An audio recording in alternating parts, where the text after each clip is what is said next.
శాంతి విషయంలో ఒక వారం అయితే జరుగుతోంది అటు విజయసాయి రెడ్డి గారికి మహాన్యూస్కి మధ్య.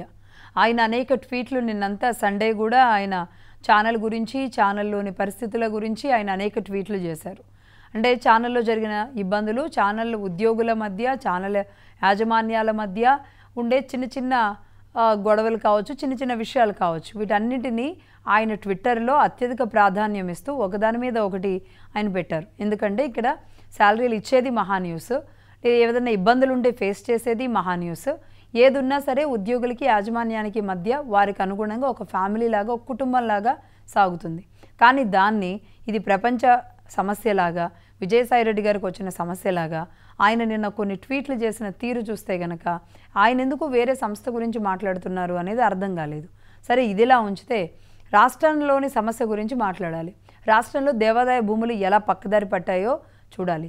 అసలు ఏపీపీఎస్సీ నోటిఫికేషన్ తంతే విడ్డూరంగా జరిగిన తీరు పట్ల విజయసాయి రెడ్డి గారు మాట్లాడాలి.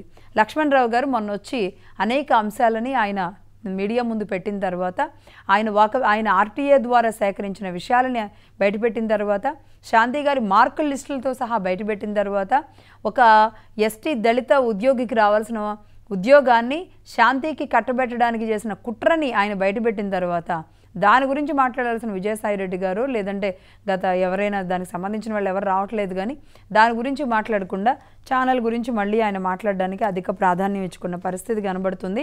దీని గురించి జడ్జి రామకృష్ణ గారు జాయిన్ అయ్యారు. అలాగే లక్ష్మణరావు గారు కూడా, దర్శనం పత్రిక ఎడిటర్ ఆయన జాయిన్ అయ్యారు. నమస్తే అండి లక్ష్మణరావు గారు. నమస్తే అండి. నమస్తే అండి జడ్జి రామకృష్ణ గారు, ఇద్దరికి ధన్యవాదాలండి. ముందుగా లక్ష్మణరావు గారు, మీరు మొన్న వచ్చినప్పుడు సూపర్ ప్రైమ్ టైంలో మా చైర్మన్ గారితో అనేక విషయాలను కూడా మీరు చెప్పడం జరిగింది. ఇప్పుడు అంటే ఈ గ్యాప్లో ఇంకా దానికి సంబంధించిన ఆధారాలు దొరికినాయా? అంటే ఆవిడ ఉద్యోగం రిక్రూట్మెంట్ దగ్గర నుంచి, ఆవిడ ఉద్యోగంలోకి వచ్చిన తర్వాత ఎలా వ్యవహరించేవాళ్ళు అన్న దగ్గర నుంచి ఎన్ని ఆస్తులు, దాదాపుగా మీరు అంటున్నారు 100 కోట్లకు పైగా ఆస్తులు ఆవిడకు ఉన్నాయని, ఇవన్నీ వింటుంటే మీరు చెప్పిన తర్వాత షాక్ అవుతున్నాం మేము. అవునండి, నిజమండి. కారణం ఏంటంటే అసలు ఈవిడ ఉద్యోగం పొందడం అనే విషయంలోనే చాలా భారీ అవినీతి జరిగిందండి. 2018 సంవత్సరంలో ఏపీపీఎస్సీ నోటిఫికేషన్ ఇవ్వడంతో డ్రామా స్టార్ట్ అయిపోయిందండి. ఎందుకంటే ఈవిడ రాయలసీమ నుంచి సెలెక్ట్ అయినటువంటి క్యాండిడేట్ మొత్తం ఏపీపీఎస్సీ 2018లో ఇచ్చినటువంటి నోటిఫికేషన్ మీద 5గురు క్యాండిడేట్ని సెలెక్ట్ అయినట్టుగా వాళ్ళు ప్రకటించి 5గురిని తీసుకున్నారు. అందులో శాంతి గారు ఒకరు. అయితే ఈ 5గురు క్యాండిడేట్ల మార్కులు కనుక మనం ఒకసారి పరిశీలించి చూస్తే అత్యధిక తక్కువ మార్కులు వచ్చినటువంటి క్యాండిడేట్ ఈవిడేనండి. 98.26 మార్క్స్ మాత్రమే వచ్చాయండి. ఇది చూస్తే కనుక ఈవిడికి రావాల్సినటువంటి 135 మార్క్స్ రావాలి. 450 మార్క్స్ కి ఎగ్జామ్ నడిచింది. మినిమం ఎస్టీ కోటాలో ఈవిడ 30% మార్క్స్ ఈవిడికి రావాల్సి ఉండగా ఈవిడ వచ్చిన మార్కులు 98నండి.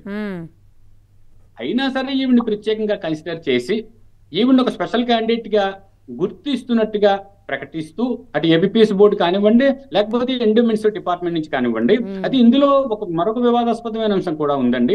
సాధారణంగా ఏపీపీఎస్సీ బోర్డు ఏం చేస్తుందంటే, ఎవరైనా పరీక్షలు రాసి వాళ్ళు ఒకవేళ ఉత్తీర్ణులు అయితే, వీళ్ళు మా దగ్గర ఉత్తీర్ణులు అయ్యారు, వీళ్ళ లిస్టు మీకు పంపిస్తున్నాము, వీళ్ళని ఎక్కడెక్కడ ఏ జోన్ లో ఏ ప్రియారిటీ మీద ఎక్కడ వేకెన్సీలు ఉన్నాయో మీరు రిక్రూట్ చేయండి అంటూ ఈ లిస్టు దేవాదాయ శాఖకు పంపిస్తుంది ఏపీపీఎస్సీ.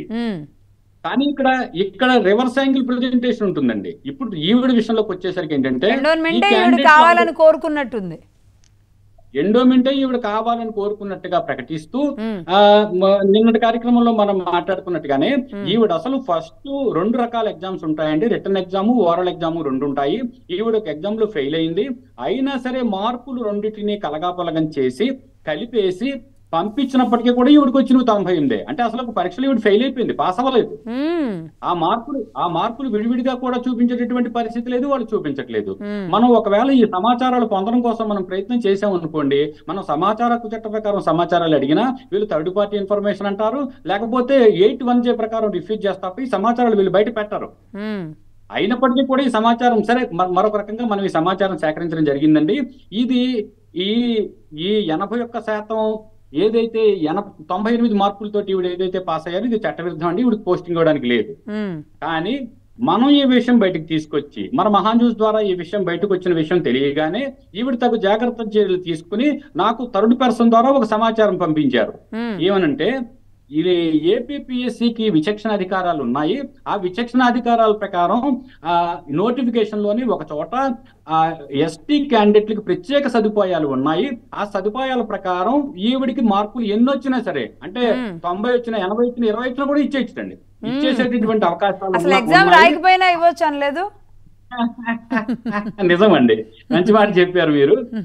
ఎగ్జామ్ రాయకపోయినా సరే, అయితే నాకు ఇంకొకరు కూడా ఇంకోటి చెప్పారు. అసలు ఎగ్జామ్ ఇవి రాయలేదండి, వేరే ఎవరి చేత ఎగ్జామ్ రాయించి పేపర్లు కలిపేశారు, అసలు పేపర్లు కూడా తెప్పించి హ్యాండ్ రైటింగ్ పరిశీలించమని చెప్పి నాకు మరొక నిపుణుడు కూడా ఈ మధ్య సలహా ఇచ్చారు.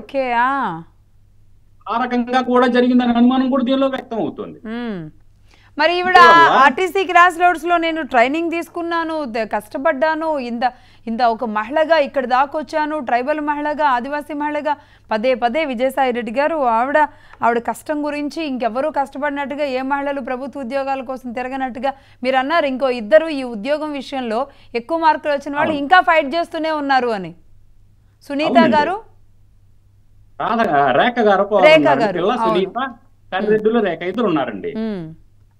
వీళ్ళిద్దరు అయితే ఇప్పుడు దీనిలో ముఖ్యంగా చూస్తే వీళ్ళిద్దరిని అనేక రకాలైనటువంటి బాధలకు ఈవిడ గురి చేస్తుంది. కారణం ఏంటంటే దేవాదాయ శాఖలో ఈవిడ ఉద్యోగం 2018లో పాస్ అయిన 2021 సంవత్సరంలో ఈవిడ ఉద్యోగం పొందారు.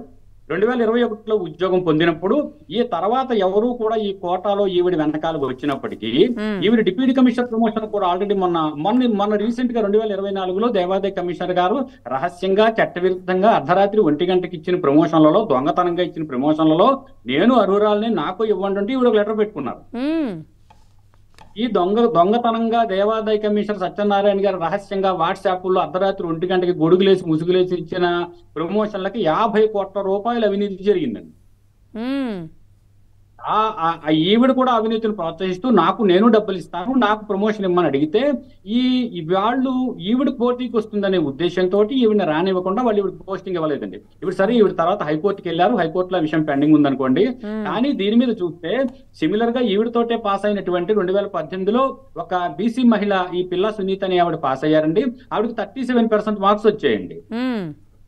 ఆవిడ ఏమడుగుతున్నారంటే, మరి మా బీసీ కోటాలో మాకు రిలాక్సేషన్స్ ఉంటాయి కదా, ఆవిడకి ఏ రకంగా మార్కులు తగ్గితే ఇచ్చారో నాకు అదే రకంగా ఇవ్వండి అంటూ ఈవిడ ఏం చేశారంటే పోస్టింగ్ ఇవ్వకపోవడంతో హైకోర్టును ఆశ్రయించారు.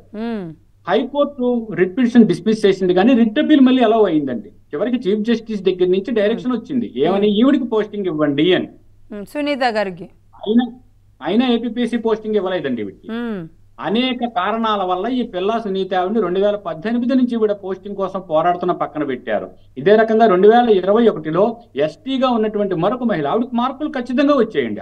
ఆవిడ ఎన్ని మార్కులు పొందాలో అన్ని పొందారు, అయినప్పటికీ ఆవిడకి పోస్టింగ్ ఇవ్వటం లేదు. కారణం ఏంటంటే నీకు సరైనటువంటి డిజిగ్నేషన్ లేదు, నీ సర్టిఫికెట్స్ వెరిఫికేషన్ లేదు, నీకు వ్యాలిడిటీ చెయ్యాలనే కారణాలు చూపిస్తూ ఆవిడ పక్కన పెట్టారు. ఆవిడ కూడా కోర్టును ఆశ్రయించినటువంటి పరిస్థితి. ఆవిడకి కూడా హైకోర్టు జడ్జిమెంట్ ఇచ్చింది పోస్టింగ్ ఇమ్మనమని. జిఏడి డైరెక్షన్స్ ఉన్నాయండి, కానీ జిఏడి డైరెక్షన్స్ ఉన్నా, కోర్టు డైరెక్షన్స్ ఉన్నా, దేనిలోనూ కూడా ఈ ఆదేశాలు పాటిస్తూ కోర్టు తీర్పులు అమలు చేస్తూ వీళ్ళిద్దరికి పోస్టింగ్లు ఇవ్వటం లేదండి. అయితే మరి ఎందుకు ఇవ్వటం లేదు, ఎవరికొకరికి పోస్టింగ్లు ఇవ్వాలి కదా అనేటటువంటి ఒక వస్తుంది. దీని వెనకాల మొత్తం గ్రంథం అంతా కూడా ఇద్దరు అసిస్టెంట్ కమిషనర్లు 2018 బ్యాచ్ లో పాస్ అయినటువంటి ఏలూరులో ఉన్నటువంటి రంగారావు, ఈ శాంతి అనే ఆవిడ ఇద్దరు అడ్డుపడుతున్నారు. దానికి కారణం ఏంటంటే వీళ్ళిద్దరికీ మార్కులు అధికంగా రావడంతో ఈవిడ ఒకవేళ అసిస్టెంట్ కమిషనర్ల కింద డైరెక్ట్ సెక్యూరిటీ కోటాలో దేవాదాయ శాఖలోకి వచ్చేస్తే తీసుకునే ప్రమోషన్లు ఏవైతే ఉన్నాయో వాటికి అడ్డం పడతారని వీళ్ళు అడ్డుకుంటున్నట్టుగా ఆరోపణ వినిపిస్తుంది. రైట్ లక్ష్మణ్ రావు గారు, సో మొత్తంగా ఈవిడ అంటే వాళ్ళ డిపార్ట్మెంట్లో వాళ్ళ మీద, డిప్యూటీ కమిషనర్ మీద ఆవిడ అప్పుడు ఇసుక బోసం దగ్గర నుంచి మొదలు పెడితే, అంటే ఈ ఉద్యోగం కోసం ట్రై చేస్తున్న వాళ్ళ మీద కక్ష కట్టి, లేదంటే ఈ ప్రశ్నలు అడిగిన మీలాంటి వాళ్ళ మీద మీకు కూడా మీ మీద కూడా కంప్లైంట్స్ ఇచ్చి మిమ్మల్ని కూడా కోర్టుకు లాగి కేసులు ఫైల్ చేసి అనేక రకాల ఇబ్బందులు చేసి, దాంతోపాటు మీరు కొన్ని ఎస్టీ భూముల్ని ఆవిడ ఎన్నో ఎకరాలు తీసుకున్నారని, శ్రీకాకుళంలో ఒక 25 ఎకరాలు, అదేవిధంగా మీరు నేను మొన్న చెప్పిన విషయాల్లో విశాఖలో మామిడి తోట ఒక 10 ఎకరాలు, అదేవిధంగా తాడేపల్లిలో జగన్మోహన్ రెడ్డి గారు ఇంటి పక్కన ఒక ఇల్లు, హైదరాబాద్లో 3 ఎకరాల ఇళ్ళు మాదాపూర్లో, అంటే మామూలు విషయం కాదు. ఇట్లా ఆవిడ ఆస్తుల చిట్టా మీరు చెప్తున్నది వింటే కూడా ఒకసారిగా షాక్ అవుతున్నామండి. మరి ఎవరి పేరు మీద ఉన్నాయి, ఎలా సేకరించారు, ఏంటి అన్నీ తెలియాల్సిన అవసరం ఉంది. మరి ఆ ఆధారాలు సేకరించడంలో ఎంతవరకు ఇది ఉందండి? పక్కా దీని ఎవిడెన్సెస్ ఉన్నాయా? అంటే దీనిలో ఏంటంటేనండి, ఒక విషయం చెప్తాము. పక్క ఆధారాలు సేకరించవలసినటువంటి బాధ్యత అవినీతి నిరోధక శాఖదండి, ఏసీపీ వాళ్ళది. ఇప్పుడు నాకు ఈ బేసిక్ ఇన్ఫర్మేషన్ ఉంది మీ దగ్గర? బేసిక్ ఇన్ఫర్మేషన్ ఉందండి. ఇచ్చిన వాళ్ళు కూడా నాకు హెడ్ ఆఫీస్ నుంచి ఇచ్చారండి. ఈవిడ అవినీతి ఇంత దారుణంగా ఉంది, మా పేర్లు దయచేసి రివీల్ చేయొద్దండి, ఈవిడికి ఆస్తులు ఉన్నాయి కాబట్టి ఈవిడ మీద ఖచ్చితమైన చర్యలు తీసుకునేటటువంటి చర్యలు పరిశీలించండి అని చెప్తూ దేవాదాయ శాఖ కమిషనరేట్ లో పనిచేసే దిగువ స్థాయి ఉద్యోగులు నాకు ఈ సమాచారం ఇచ్చారండి. ఎందుకంటే మా వాళ్ళు కాదండి, ఈవిడి తారాస్థాయికి వెళ్ళిపోయారు, అందువల్ల ఈ సమాచారాలు మీకు ఇస్తున్నాను లక్ష్మణరావు గారు, మీ స్థాయిలో మీరు ప్రయత్నం చేయండి అంటూ నాకు సమాచారం ఇచ్చిన మీదట నేను ఈ సమాచారాన్ని మళ్ళీ ఉన్నతాధికారులకు ఇటీవల నిన్న మొన్నట్లోనే నేను అందించడం జరిగిందండి. ఆనం రామనారాయణ రెడ్డి గారికి ఇచ్చాము, ముఖ్యమంత్రి గారికి కూడా ఇచ్చాము. మొత్తం సమాచారం అయితే చేరవేశామండి. నా దగ్గర దేవాదాయ అధికారులు ఇచ్చినటువంటి ఉద్యోగులు ఇచ్చినటువంటి ప్రాథమిక నివేదిక ఉందండి. ఓకే అండి జడ్జి రామకృష్ణ గారు, నిజంగా ఎట్లా?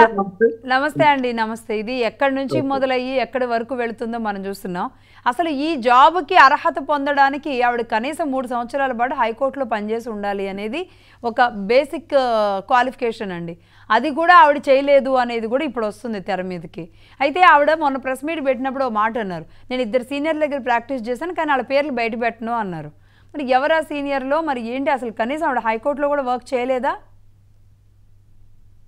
ఇక్కడ లక్ష్మి గారు, మనం మొదటి నుంచి నేను చెప్తూనే ఉన్నాను, ఆమెకి ఎంత ప్రాధాన్యత ఉందో, విజయసాయి రెడ్డి గారు ఎందుకు అంత ప్రాధాన్యత ఇచ్చారో. కేవలం విజయసాయి రెడ్డి గారే కాదండి, ఇంకా చాలా మంది పెద్దవాళ్ళు ఇందులో ఇన్వాల్వ్ అయి ఉన్నారు. అన్ని బయట వస్తాయో చూద్దాం. ఇక్కడ శాంతి గారి విషయం మనం ప్రస్తావన చేసినట్లయితే, ఇప్పుడు మన లక్ష్మణరావు గారు చాలా క్లారిటీగా చెప్పాడు. ఆయన చాలా కష్టపడి అంత ఆర్టీఐ కింద, అంటే ఆర్టీఐ కింద ఇచ్చిన ఇన్ఫర్మేషన్ అంటే ఇట్ ఇస్ అథెంటికేటెడ్ ఇన్ఫర్మేషన్. అవును.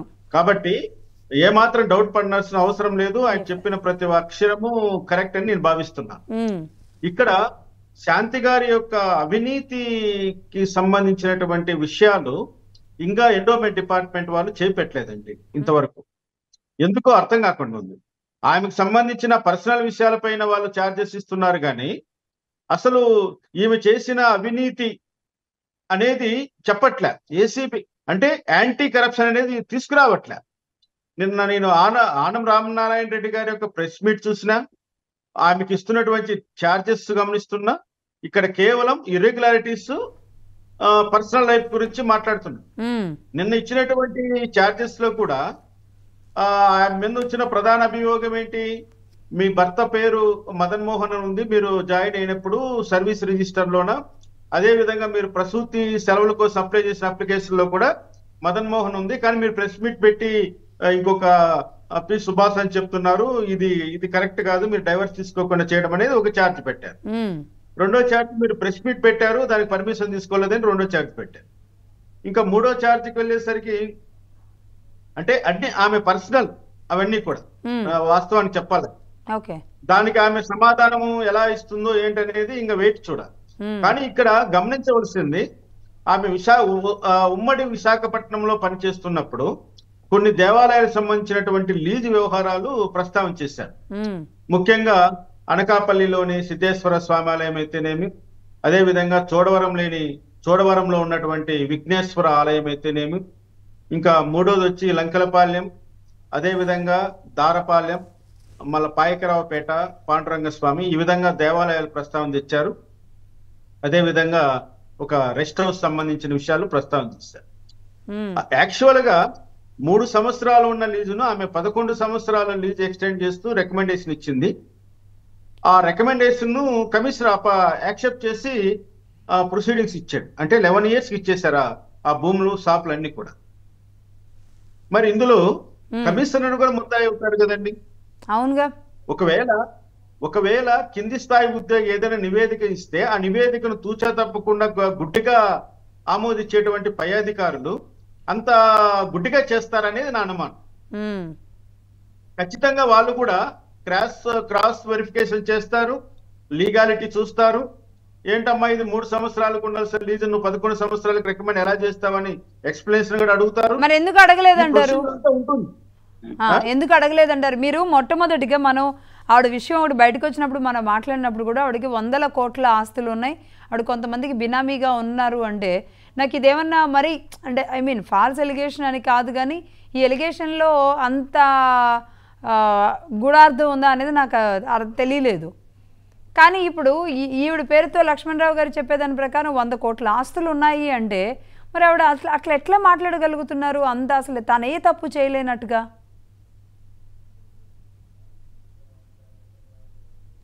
రామకృష్ణ గారు, రైట్. లక్ష్మణరావు గారు అంటే ఒక విషయం చెప్తానండి. ఇప్పుడు దీనిలో అంటే మాకు ఇటీవల జరుగుతున్న సంగతి సందర్భాలను బట్టి కలుగుతున్న అనుమానం ఏంటంటే సిమిలర్ గా శాంతి గారితో పాటు అనేక విషయాల్లో వారి భర్త మదన్ గారి ప్రమేయం కూడా దీనిలో ఉన్నట్టు తెలుస్తుందండి. వారు మనం ప్రెస్ మీట్ పెట్టినప్పుడు విజయసాయి గారు ఏం చెప్పారు, అసలు మదన్ అనేవాడు ఎవడో నాకు తెలియదు, ఆయన ఎవడో నాకు తెలియదు అన్నట్టుగా ఆయన మాట్లాడుతున్నారు. ఈ లోపల మదన్ గారు వచ్చి నేను ఆల్రెడీ ఆయన ఇంటికి వెళ్ళాను, ₹1 కోటి ఒకసారి 60 లక్షలు ఒకసారి ఇచ్చారంటూ వారు చెప్తున్నారు. అంటే మదన్ కి విజయసాయి రెడ్డి గారికి ప్రమేయం ఉన్నట్టు కూడా ఇక్కడ తెలుస్తుంది. అందువల్ల మదన్ గారి ప్రమేయం ఎక్కడి వరకు ఉందనేది ఫస్ట్ ఆఫ్ ఆల్ ఆయన నేను ఒకవేళ అప్రూవర్ గా మారేనని చెప్తున్నప్పటికీ కూడా మదన్ గారిని పూర్తి స్థాయిలో విచారణ చేస్తే శాంతి గారి ఆస్తులు ఆటోమేటిక్ గా బయటపడతాయండి. ఎందుకంటే ఆయన భర్తగా ఉన్నానని చెప్తున్నారు, ఆయనకి తెలియకుండా అవన్నీ జరిగేటటువంటి అవకాశం లేదు కదా. అందువల్ల సుభాష్ రెడ్డి గారు ఉనికి కనిపించకపోయినా, విజయసాయి రెడ్డి గారిని అడిగే పరిస్థితి లేకపోయినా, ముందు వ్యక్తిగత విషయాలు కుటుంబ విషయాలు పక్కన పెడితే శాంతి అవినీతి చేసి అసలు ఎంత ఆస్తులు సంపాదించిందనే వివరాలు మనం మదన్ గారిని ఖచ్చితంగా విచారిస్తే ఖచ్చితంగా అంటే భార్య భర్తలు ఇద్దరు కలిసే మొదలు పెట్టారు కానీ తర్వాత డబ్బు దగ్గర చెడిందంటారు. ఎందుకంటే శాంతి గారు కూడా ఒక ఆరోపణ మన ప్రెస్ మీట్ లో ఏమని చెప్తున్నారు, ఏమంటే నన్ను 30 కోట్ల రూపాయలు అడిగాడినా 30 కోట్ల రూపాయలు అడిగినప్పుడు నేను ఇవ్వలేదనే ఉద్దేశంతో నా మీద ఫిర్యాదు చేశాడని ఆయన చెప్తున్నారు. సరే, ఏమంటే ఈవిడ దగ్గర 100 కోట్లు లేకపోతే ఆయన 30 కోట్లు దేనికి అడుగుతాడు? 30 కోట్లు ఆయనకే తెలిసి ఉండాలి, అంటే ఆవిడ దగ్గర ఎంత ఉందని తెలుసు కాబట్టి 30 కోట్లు అడుగుంటాడు. ఆయన అడిగాడని ఆరోపణ సహితంగా కనిపిస్తుంది కదా. అందుకని పూర్తి స్థాయిలో ఏమండి ఈ అప్రూవర్ గా మారినా విట్నెస్ గా ఉన్నా ఏ రకంగా ఉన్నప్పటికీ కూడా మదన్ గారు కూడా పూర్తి స్థాయిలో విచారణకు సహకరించి ఈవిడ అక్రమాస్తులు అసలు ఎన్ని ఉన్నాయనే విషయం మీద ఆయన కూడా ఒక నివేదిక గవర్నమెంట్ కి ఇవ్వాల్సిన అవసరం ఉందండి. కేవలం కుటుంబ విషయాలు మాత్రమే ప్రస్తావిస్తూ విషయం బయటకు వచ్చినా ఇప్పుడు పూర్తి స్థాయిలో అన్ని విషయాలు బయటకు వచ్చేసాయి కాబట్టి ఈ విషయంలో మదన్ గారి సహకారం చాలా అవసరం అవుతుంది. ఖచ్చితంగా ఇప్పటికి కూడా మదన్ గారు బయటికి తీసుకురావడం వల్ల ఇన్ని విషయాలు బయటకు వచ్చినాయి. సరే, వాళ్ళ పర్సనల్ విషయాలు అనేది ఒక అంశం అయితే దాంతోపాటు ముడిపడి ఉన్న అనేక అంశాలు బయటకు వస్తున్నాయి. కాబట్టి రేపు ఆయన పూర్తిగా విచారణకు అసలు ఏమేం జరిగింది ఈ విషయంలో అనేది ఆయన చెప్పగలగాలి. కానీ మీరు అన్నట్టుగా అప్రూవర్గా మారారు కాబట్టి నిజంగా ఆయన అంటున్నారు, అవునండి నేను కూడా ఆశపడ్డాను అంటున్నారు. అయితే 2.5 కోట్ల ఇంటి కోసం ఆశపడ్డాను అంటున్నారు. అది ఇంటి వరకే ఆగిందా? మీరు చెప్పిన ఇన్ని ఆస్తుల చిట్టా కూడా ఉందా? కేవలం మరి ఆయన అడుగుతున్నట్లుగా ఆయనకి ఒక కూతురికి ఒక కుమార్తెకి ఒక 30-40 కోట్లు ఏదో ఆయన డిమాండ్ చేస్తున్నట్టు ఉన్నారు. సెటిల్ చేయమని అడుగుతున్నారు, పర్టికులర్ నెంబర్ చెప్పినప్పటికీ. రామకృష్ణ గారు ఓకేనా?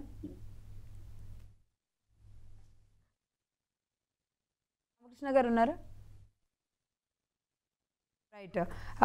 రామకృష్ణ గారిది ప్రాబ్లం వచ్చినట్టుందండి టెక్నికల్గా. సో లక్ష్మణరావు గారు, సో మొత్తంగా ఈ అంశాన్ని మరి మనం అంటే ఇది ఎలా ముందుకెళ్తుందంటారు?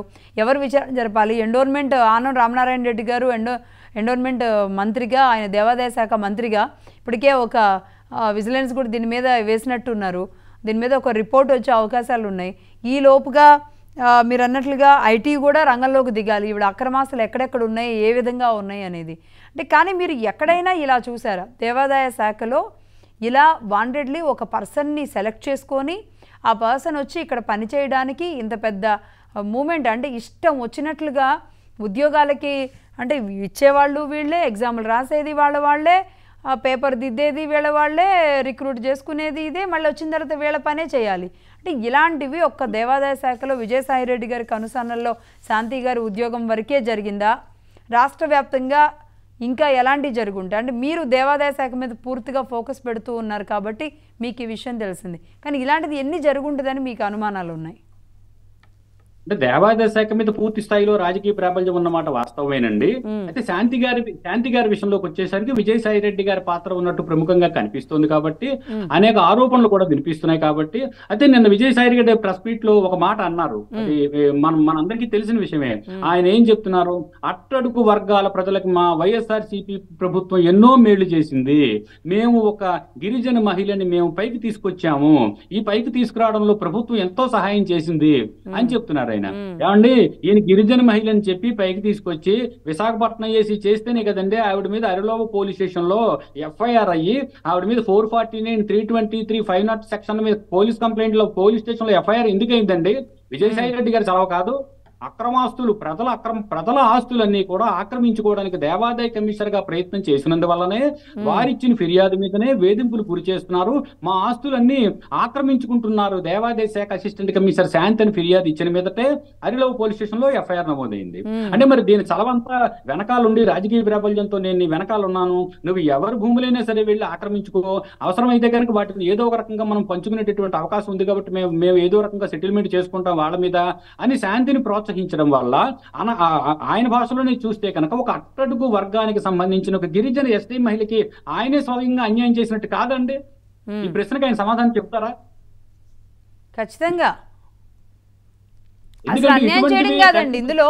ఇప్పుడు శ్రీలక్ష్మి గారి విషయమో కొంతమంది ఐఏఎస్లు ఐపీఎస్ల విషయంలో వారు ఇన్వాల్వ్, అసలు ఐఏఎస్ని ఐపీఎస్ని జైలుకు పంపించే కార్యక్రమాలు మొదలుపెట్టిందే ఒక రకంగా వీళ్ళు.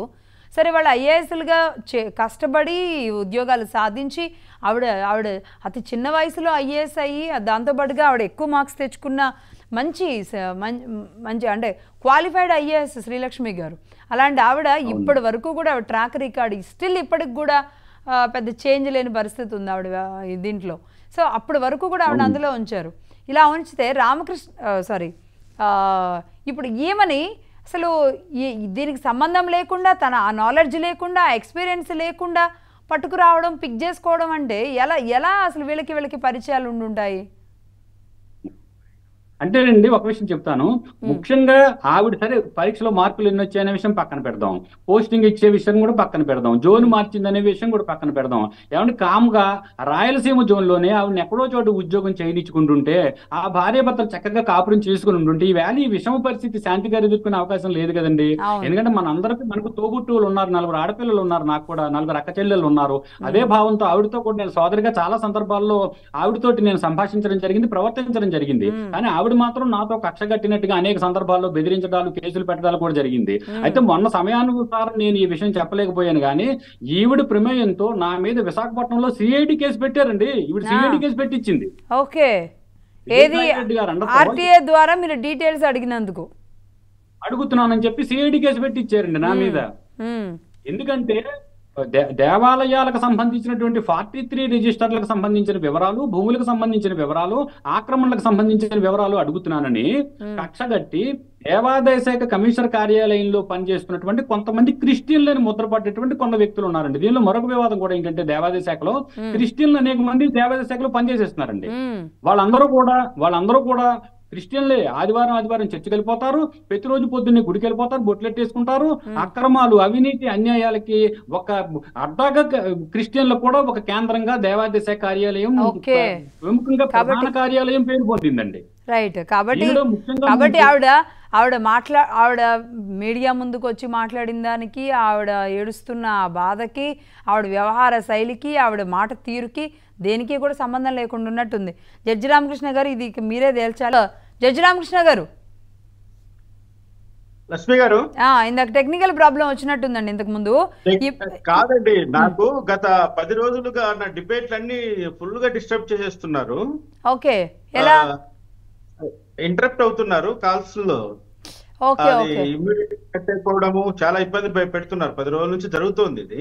ఓకే, సో మీరు కొత్త నెంబర్ తీసుకోవాలి. అయితే మీకు లైవ్ కూడా రానివ్వట్లే మిమ్మల్ని. చాలా ఇబ్బంది పెడుతున్నారు, చాలా ఇంటరప్ట్. అసలు మన ఏబిఎన్ ఛానల్ గానీ మిగతా ఛానల్ కాదండి, అరచేత్తో సూర్యుడిని ఆపడం సాధ్యం కానట్టు జడ్జి రామకృష్ణ గారి మాటలను ఆపడం కూడా 5 ఏళ్ల నుంచి కొట్టడానికే చాలా ప్రయత్నాలు జరిగితే ఏం జరగలేదు, చంపేయడానికే ప్రయత్నం కదా, కొట్టడం ప్రయత్నం కాదు, బాగా కొట్టారు కూడా, కొట్టారు కూడా మన రైట్ హ్యాండ్ కూడా బ్రేక్ అయింది కదా, కొట్టారు కూడా. చంపడానికి ప్రయత్నాలు చేసినప్పుడు జరగలేదు, టెక్నికల్ ఏముంది. అదే చూద్దాం. లక్ష్మి గారు కంటిన్యూ చేయండి, ఏంటి క్వశ్చన్ ఏంటి? ఏం లేదు, ఇప్పుడు లక్ష్మణ్ రావు గారు అనేక విషయాలు అయితే చెప్పారు. నిజంగా అంటే ఆవిడ చిట్టా తీస్తే అసలు అంటే హస్బెండ్ ఇన్వాల్వ్మెంట్ కూడా ఉందన్న అనుమానం వస్తుంది నాకు. మేబీ ఆయన అప్రూవర్గా మారినట్టు ఉన్నారు అనేది కూడా లక్ష్మణ్ రావు గారు ఒక అనుమానం వ్యక్తం చేస్తున్నారు. అంటే ఇద్దరిని ఒప్పించే అసలు ఏ చదువుకోకుండా అసలు ఆవిడ ఉద్యోగం రాసిందా లేదా అన్న డౌట్ కూడా పెట్టుకొని ఇంత తక్కువ మార్కులు వచ్చిన తర్వాత ఈవిని తీసుకొచ్చి అక్కడ వాంటెడ్లీ రిక్రూట్ చేసుకున్నారని ఈ వార్త మహాన్యూస్లో లక్ష్మణ్ రావు గారు చెప్పి 2 రోజులు అయినప్పటికీ మరి ఆవిడ మీడియా ముందుకు మళ్ళీ రాలేదు. ఇక్కడ లక్ష్మణ్ రావు గారు ఏదైతే చెప్తున్నారో అందులో వాస్తవం ఉందని నేను ఒప్పుకుంటున్నాను మేడం. ముఖ్యంగా కారణం ఏంటంటే ఈమెకి ఈ ఉద్యోగం ఇవ్వక ముందు ఆమెకు ప్రామిస్ చేసింది జూనియర్ సివిల్ జడ్జి గా నీకు ఇస్తామని ప్రామిస్ చేశారు వాళ్ళు. ఓకే, అక్కడ జరిగింది ఏంటంటే కొంచెము జూనియర్ సివిల్ జడ్జెస్ సెలక్షన్స్ చాలా చాలా స్ట్రిక్ట్ గా ఉంటాయి. అంత మరీ అంటే నీ క్వాలిఫైడ్ మార్క్స్ లేకుండా ఇంటర్వ్యూలో మరీ ఎత్తి కూర్చోబెట్టడం అనేది జరగదు. అక్కడ 3 judges, senior most high court judges 3 ఉంటారు. కన్విన్స్ చేయడం అన్నది వాళ్ళకి ఎందుకో వీలు కానట్లుగా ఉంది. ఆమెను అక్కడ నుంచి తీసుకొచ్చి ఇక్కడ పడేశారు. ఈ గవర్నమెంట్ కదా ఇది, ఇక్కడ ఏపీపీఎస్ వాళ్ళు ఎట్లా కావాలంటే అట్లా ఆడొచ్చు, కానీ న్యాయస్థానాల్లో కుదరలేదు అది. ఇక్కడ ఏపీపీఎస్సి పెద్దలందరూ కలిసి అమ్మాయిని తీసుకొచ్చి అసలు ఎలిజిబిలిటీ లేని పర్సన్ తీసుకొచ్చి పెట్టారంటే కారణం ఏంటో ఆలోచించండి. చాలా బలమైన కారణం ఏంటంటే నేను ఆ రోజు చెప్పినట్లుగా జస్టిస్ సివి నాగార్జున రెడ్డి పైన ఉన్నటువంటి మహాభియోగ తీర్మానాన్ని వాళ్ళు నీరు గార్చడానికి చేసిన ప్రయత్నాల్లో ఈ అమ్మాయి కూడా పావుగా ఉంది కాబట్టి ఈ అమ్మాయికి ప్రామిస్ చేశారు. అమ్మాయి ఆ విధంగా ఢిల్లీలో తిరగడానికి ఒప్పుకోవడానికి ఈమెకు ప్రామిస్ చేశారు ఉద్యోగం, గ్యారెంటీ ఉద్యోగం. కానీ నేను మదన్ మోహన్ గారిని ఇక్కడే ఇదే స్టూడియోలో కూర్చొని ఉన్నప్పుడు అడిగితే ఎప్పుడు పరిచయం విజయసాయి రెడ్డి గారు ఇదంటే ఆవిడ జాబ్ వచ్చిన తర్వాతే పరిచయం, అసలు అంత ముందు సంబంధమే లేదు, పరిచయం లేదు అన్నారు వాళ్ళ హస్బెండ్. లేదు, మదన్ మోహన్ గారు ఆ విధంగా అనట్లేదు. ఆయన నాకు నేను ప్రెస్ మీట్ లో నాతో పాటు కూర్చున్నాడు కదా విజయవాడలో, ప్రెస్ మీట్ పెట్టాం. ఆయన చెప్తున్నది ఏమిటంటే, సార్ నేను అమ్మాయిని దిగ్విజయ్ కోచింగ్ సెంటర్ లో పెట్టాను కొద్ది రోజులు జేసీజే కోచింగ్ కోసము, ఆ టైంలోనే ఈ విధంగా అమ్మాయి చేసింది అని నాకు కన్ఫర్మ్ చేశాడు ఆయన. ఓకే, దిగ్విజయ్ కోచింగ్ సెంటర్ లో కూడా నేను ఎంక్వైరీ చేశాను. ఆ టైంలో ఆయన కూడా కృష్ణ గారు అని ఉంటాడు, ఆయన డైరెక్టర్, ఆయన కూడా చెప్పాడు వాస్తవాలన్నీ అన్ని నేను కూడా కన్ఫర్మ్ చేసుకున్నాను. నేను కల్లారా చూసిన వాడిని కదా, కల్లారా చూసిన వాడిని. అమ్మాయి సంతకం కూడా నా దగ్గర వాళ్ళు ఇచ్చిన వాళ్ళు ఇచ్చినటువంటి రిప్రజెంటేషన్ లో సీతారాం యేచూరి గారి దగ్గర ఇప్పటికే అదే ఉంది, చీఫ్ జస్టిస్ గారి దగ్గర, చీఫ్ జస్టిస్ ఆఫ్ ఇండియా దగ్గర ఉన్నాయి, రాజ్యసభ చైర్మన్ దగ్గర ఉంది కాపీ, రాష్ట్ర హైకోర్టు కాపీ ఉంది, అమ్మాయి సంతకం కూడా అందులో ఉంది. ఇక్కడ ఏంటంటే వాళ్ళు అమ్మాయిని విజయసాయి రెడ్డి ట్రాప్ చేశారు, అప్పుడే సుభాష్ రెడ్డి ద్వారా ట్రాప్ చేశారు.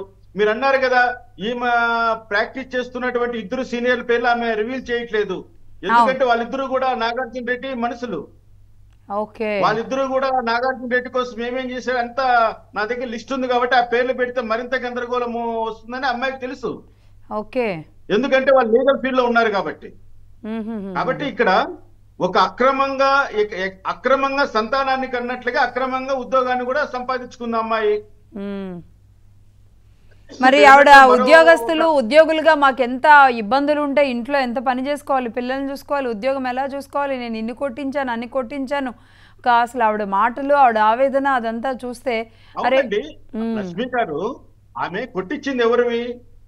ప్రతిపక్షాలలో వ్యాపారం చేసుకున్నటువంటి వాళ్ళవి, నీ వైసీపీ వాళ్ళవి కాదు కదా. ఆమె లాక్కున్న భూములు మళ్ళీ తిరిగి కట్టబెట్టింది ఎవరికి? వైసీపీ వాళ్ళకి. అంటే ఆమె ఉద్యోగం చేస్తూనే ఉద్యోగంలో స్వామి భక్తి కూడా ప్రదర్శించింది. ఆమె చెప్తోంది కదా, సార్ మీరు ఎప్పుడు ఎలా మాట్లాడాలో అలా మాట్లాడతారంటూ ట్వీట్ చేసింది కదా విజయసాయి రెడ్డికి. ఎప్పుడు ఎలా మాట్లాడాలో మీకు బాగా తెలుసు, ఎప్పుడు ఎలా ప్రవర్తించాలో మీకు బాగా తెలుసు, అన్ని తెలిసిన వాడు కాబట్టి ఇద్దరి మధ్య అంత అండర్స్టాండింగ్ ఉందండి వాళ్ళకి. ఆ పదం ఒకటి చాలదా? వాళ్ళ మధ్య ఉన్నటువంటి అండర్స్టాండింగ్ ఏంటి, వాళ్ళ మధ్య ఉన్నటువంటి అవగాహన ఏంటి, వాళ్ళు ఎంత ఒకరికొకరు ఎంత కావాల్సిన వాళ్ళు అర్థం అవడానికి. ఇక్కడ మరొక విషయం, దురదృష్టవశాత్తు కొంతమంది పెద్దవాళ్ళు కూడా ఇందులో ఇన్వాల్వ్ అయి ఉన్నారండి. మీరు చెప్తున్నటువంటి కేవలం ఎండోమెంట్ డిపార్ట్మెంటే కాదు, ఇందులో చాలా డిపార్ట్మెంట్లు ఇన్వాల్వ్ అయ్యాయి. అవునా? నిన్న ఆనం రామనారాయణ రెడ్డి గారు మినిస్టర్ గారు చెప్తున్న అంశాలు బట్టి ఇక్కడ ఎండోమెంట్ డిపార్ట్మెంట్, అదే విధంగా మున్సిపల్ డిపార్ట్మెంట్, అదే విధంగా రెవెన్యూ డిపార్ట్మెంట్ 3 కలిసి విచారణ చేయాలంటున్నారు. నిజంగా ఎక్కడి నుంచి ఎక్కడ కదులుతుందండి ఎండోన్మెంట్ డిపార్ట్మెంట్లో జరిగే అవకతవకల మీద, లేదంటే అక్కడ దేవాలయాల మీద జరిగే దాడుల మీద, లక్ష్మణరావు గారు చెప్పే ఈ క్రిస్టియానిటీ పెరుగుతుంది దేవాలయాల్లో అన్న విషయాల మీద ఈ 5 ఏళ్లలో నేను తీసుకున్న అన్ని డిబేట్లు అసలు నాకు తెలిసి ఎన్ని అంశాలను నేను ఫోకస్లోకి నా డిబేట్స్లో తీసుకొచ్చామో, నిజంగా దేవుడు వీళ్ళని శిక్షించడానికే ఈ విషయంగా బయటకు వచ్చిందేమో అనిపిస్తుందండి. అదే పాపం పండితే ఇలాగ ఉంటుందని మన పెద్దలు ఎందుకన్నారంటే, ఇటువంటి వాళ్ళని చూస్తే ఇప్పుడు తను మొదటి నుంచి ఉద్యోగంలో చేరిన రోజు నుంచి ఎలా ప్రవర్తిస్తుందో 2020లో జాయిన్ అయితే 2022లో ఎఫ్ఐఆర్ అయింది తన పైన. ఆ ఎఫ్ఐఆర్ క్లాస్ పిటిషన్ కూడా మన లక్ష్మణరావు గారు ఆ వివరాలు కూడా బయట పెడితే మేలు. ఎందుకు ఈ మాట అంటున్నానంటే, నేను ఒక విషయము ప్రజలకు చెప్తాను తొందరలో. ఇప్పుడు చెప్పండి, మీ ఎండి గారు భయపడతారు. మళ్ళీ మీ ఎండి గారు పర్మిషన్ ఇస్తే చెప్తాను మేడం, మీరేం దాంట్లో అడగండి సార్. నేను నిన్న సార్ తో డిస్కస్ చేశాను, నేను హైదరాబాద్ సార్ తో డిస్కస్ చేశాను. సార్ మళ్ళీ చెప్తాను రామకృష్ణ గారు అన్నాడు. సార్ ఒకవేళ పర్మిషన్ ఇస్తే మనం ఆ సబ్జెక్ట్ టేకప్ చేసి ముందుకెళ్దాం. ఇక్కడ ఈ యొక్క శాంతి గారి విషయము ఒక పక్క కుటుంబ వ్యవస్థని, మరో పక్క ప్రభుత్వ ఆస్తుల్ని ధ్వంసం చేసింది. ఈమెకున్నటువంటి ఈ యొక్క ఎందుకు ఇంత హైపర్ ఈగా తయారైంది అనేది గమనిస్తే, తనకు ఎప్పుడైతే విజయసాయి రెడ్డి ద్వారా ఈ కొంతమంది హైకోర్టు జడ్జీల ద్వారా తనకు అంత ఫ్రీడమ్ వచ్చిందో, ఆ ఫ్రీడమ్ తను విచ్చలవిడిగా అంటే మంచి పెద్దవాళ్ళ అండదండలు, పెద్దవాళ్ళ ఆశీస్సులు ఉంటే చదువు రాకపోయినా పెద్ద పోస్టులో ఉద్యోగాల్లోకి వెళ్ళిపోవచ్చు. ఉద్యోగాల్లోకి వెళ్ళిన తర్వాత ఆస్తులు సంపాదించుకోవచ్చు. ఆస్తులు వచ్చిన తర్వాత ఎవరినైనా పక్కన పెట్టవచ్చు, ఎంతమంది ఉంటే అంతమందిని. ఆ తర్వాత ఇంకేదైనా చేయొచ్చు, ఆ చేసిన దానికి ఇంకేదో చెప్పొచ్చు. ఇన్ని రకాల ఒక స్కెచ్తో విత్ ఇన్ తన ఏజ్ కూడా 35 లోపే ఉన్నట్టుంది. ఈ ఏజ్ లోపుగానే ఇన్ని వ్యవహారాలు ఇంట్లో ఇన్వాల్వ్ అయి ఉందంటే, లక్ష్మణరావు గారు ఇప్పుడు జడ్జి రామకృష్ణ గారు అడుగుతున్నట్లుగా దానికి సంబంధించిన ఆధారాలు మీ దగ్గర ఉన్నవి ఎప్పుడు బయట పెట్టబోతున్నారు? ఏ విషయానికి సంబంధించండి రామకృష్ణ గారు? ఎఫ్ఐఆర్ అరిలోన పోలీస్ స్టేషన్ లో రిపోర్ట్ అయిన ఎఫ్ఐఆర్ పాస్ అయింది. అది అరిలోవ పోలీస్ స్టేషన్ లో ఎఫ్ఐఆర్ అయిందండి. అది ఎఫ్ఐఆర్ అయింది. ఎఫ్ఐఆర్ అయిందండి ఆవిడ మీద. నేను అంటున్నది అది కాదు, ఎఫ్ఐఆర్ అయింది. అది క్వాష్ అయిందా హైకోర్టులో? నిన్ననే ఆనం రామనారాయణ రెడ్డి గారు ప్రెస్ మీట్ చెప్పినప్పుడు విషయం రివీల్ చేశారు. ఆయన రిపోర్ట్ లో కూడా ఆయన పొందుపరిచారు. 449, 323, 509 సెక్షన్ల మీద అరిలోవ పోలీస్ స్టేషన్ లో లక్ష్మణరావు గారు నేను అడుగుతున్నది ఆమె మీద ఉన్న అయినటువంటి ఎఫ్ఐఆర్ ను హైకోర్టులో ఛాలెంజ్ చేశారు. హైకోర్టులో ఛాలెంజ్ చేసినప్పుడు ఆమెకు అనుకూలంగా తీర్పు వచ్చిందని నాకున్న సమాచారం. ఓకే, అది ఆ విషయం నా దృష్టిలో లేదండి. ఆ విషయం పరిశీలించాల్సిన అది కూడా బయటకు వస్తే చాలా పెద్ద విషయమే అవుతుంది. ఎనీవే, ఇవాళ అసెంబ్లీ సమావేశాలు ఉన్న నేపథ్యంలో దీనికి సంబంధించి ఇంకా ఎక్స్టెన్షన్ అంటే అనేక అంశాలు లక్ష్మణరావు గారు చెప్పేదైనా జడ్జి రామకృష్ణ గారు చెప్పేవి ఇంకా చాలా ఉన్నాయి. కానీ ఒక్క విషయం, దీన్ని అయితే వదిలే ప్రసక్తే లేదు. ఇందులో ఎవరెవరు తప్పులు చేశారు, ఏమేమి తప్పులు చేశారు, ప్రజా ఆస్తులు ఎలా దుర్వినియోగం చేశారు, దీనికి సరే పర్సనల్ సంబంధాలు ఉన్నాయా లేవా అది ఇక వేరే విషయం. అది కుటుంబ గొడవగా ఎవరు జుట్లు పీక్కుంటారో వాళ్ళు పీక్కోండి. కానీ ప్రజలకు సంబంధించిన సమస్య కాబట్టి, ప్రజల ఆస్తులు కాబట్టి, ఎండోర్మెంట్ దేవాదాయ శాఖ సంబంధించిన భూములు కాబట్టి ఖచ్చితంగా దీన్ని వదిలే ప్రసక్తి అయితే లేదు. పూర్తి డీటెయిల్స్ అయితే బయటకు వస్తే ఇంకా పూర్తిగా దీని మీద ఫైట్ చేస్తున్న వాళ్ళను కూడా, ఎవరైతే ఒకరు ఉద్యోగం కాజేశారో, ఎవరు ఆ ఉద్యోగాల కోసం ఇంకా ఫైటింగ్ చేస్తున్నారో వాళ్ళని కూడా మళ్ళీ మేము మీడియా ముందుకు తీసుకొస్తాం. థ్యాంక్ యూ అండి రామకృష్ణ గారు, లక్ష్మణరావు గారు, థ్యాంక్ యూ మీ సమయం ఇచ్చినందుకు. మరొకసారి మళ్ళీ కలుద్దామండి.